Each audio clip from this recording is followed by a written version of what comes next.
So whether you're looking at wind or solar, whether you're looking at EVs or e-trucks, the materials that you need, you're talking in excess of an order of magnitude more in order to build the stuff compared to conventional tech. So for example, your conventional car has about 2 pounds of copper and maybe 5 or 6 pounds of nickel.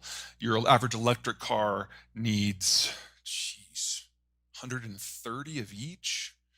It needs all kinds of materials that we don't normally put into vehicles, and they have a global supply chain and global sourcing, most of which are in very uncomfortable places. So, 60% of the cobalt comes from one place, and the second biggest source just went offline in Russia. So while we can't have inexpensive oil without the Russians, we absolutely cannot have the green transition without the Russians. And that plays for almost every piece of everything. In the Western Hemisphere, to a degree, this is less true because a lot of those raw materials are sourced here or maybe in Australia. I expect that to still work.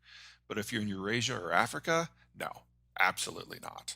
Low capacity, low passengers, low range. I'm not saying it's inappropriate for the market. It's very appropriate for the market. I'm just saying that that is not a battery that will translate without some significant changes into a broader transport overhaul. That might work for about a tenth, maybe a tenth of the US population. We're the first world country with the best solar profile. But if you're not in a kind of a belt from central Texas to Los Angeles, roughly, you're not going to have enough solar intensity to be able to power a house. Also remember that if you've got a 6 kilowatt solar system, which is about as big as you can put on most houses, it's going to take 3 days to charge your Tesla, assuming you're not using the power for anything else.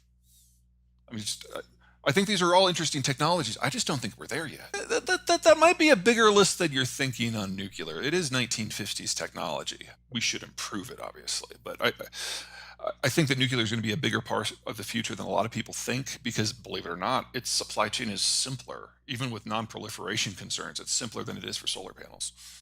It might change in time. Well, it will change in time. With today's technology, we're talking Australia, the United States, Mexico, Britain, Denmark, assuming they can get their head out of their asses, Argentina, and Chile. Those are the only countries in the world that have a good enough green tech, solar, and wind profile to theoretically get more than half of their electricity from a really robust build out, I'm not counting the cheating that places like Denmark are currently doing, where they have a lot of wind towers, but they still source the majority of their power from the European grid. I'm talking about if you're doing a standalone national system. Those are the only ones. It doesn't mean that it can't help with the margins for other places, but our energy intensity and the energy density problems of solar and wind just haven't been surmounted yet in other locations where it's less favorable. Oh, it's so much worse than what you're suggesting. It's so much worse. Okay, so they didn't move away from coal. They're using more coal than they've ever used, and that was before the war. They now get their single largest fuel source is lignite. Their number 2 source is coal. Their big mistake was shutting down nuclear if your goal is to be carbon neutral. And I'm not saying that the Germans are stupid. They live in a very difficult neighborhood, and anything you can do in that neighborhood to make one neighbor hate you less is generally a good thing. And whenever the Germans and the Russians hate each other, things get very real very fast. So I understand why they did it. But I would hold out Germany as the shining example of how green tech doesn't work in most places, because they've built out I think they're up to 155% in terms of generating capacity, 155% of their peak demand in generating capacity from wind and solar, but it only generates about 7% of their actual electricity because Germany is neither sunny nor windy in the way. No problem there. But the problem is with green tech. So, I live in the highlands of Colorado. I'm at 7,500 feet. My solar panels do great. If I were to take those same solar panels and put them in Ontario, they would generate 18% of the electricity that I get here. About 3 years ago, they wanted to get the yuan in the IMF basket and all that. And so they started opening up their capital account, and $1 trillion fled out of the country in less than 6 months. So they slammed it back down, and the yuan is actually now used less than it was 3 years ago. the things that you have to do to become a reserve currency in terms of opening up your financial system, the Chinese are not willing to consider. How much time do you want me to spend on this? Okay, so let me put the macroeconomic background for why Bitcoin is happening now.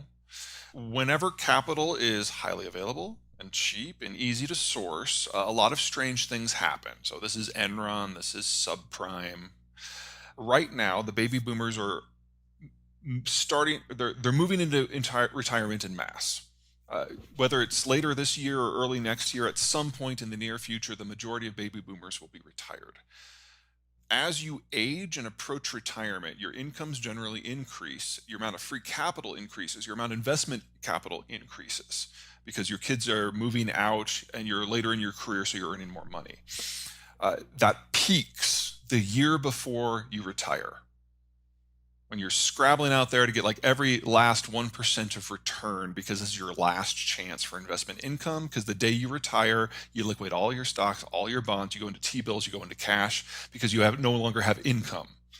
So you have to go to a conservative. So the boomers right now are in the most liberal investment environment of their lives. They're the largest generation this world has ever had, and they're all in that last year. So capital costs for the last couple of years are the lowest they've ever been. And in a couple of years, they're going to be very, very high because all that boomer liquid capital is going to go away. It'll be locked into T-bills and cash. Bitcoin is emerging in this environment when money is free. It's not going to be here in a couple of years. It's not a store of value. It's not a method of exchange. It is not readily shiftable into the real economy.